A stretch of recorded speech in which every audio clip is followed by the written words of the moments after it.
घटनेबाबत स्वतः खुद्द मुख्यमंत्री महोदयांनी सभागृहामध्ये निवेदन केलेलं आहे आणि संबंधित व्यक्तीवर कारवाई देखील केलेली आहे।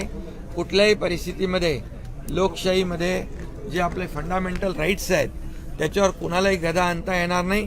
कुणी कसं राहावं आणि कुणी काय खावं या बाबतीमध्ये या महाराष्ट्रामध्ये मराठी माणसाची अस्मिता जपण्यासाठी शिवसेनेचा जन्म झाला। बाळासाहेबांनी शिवसेनेला जन्म दिला आणि शिवसेना सुरू झाली आणि तेव्हापासून मराठी माणूस ताठ मानेने जगू लागला। त्याला मोठ्या कार्यालयांमध्ये सरकारी कार्यालयांमध्ये नोकऱ्या मिळू लागल्या, त्याचा मान सन्मान वाढला आणि म्हणून या महाराष्ट्रामध्ये मराठी माणसाचा अपमान कुणालाही करता येणार नाही आणि या बाबतीमध्ये कुठलाही मुलाहिजा कोणाचा ठेवता येणार नाही।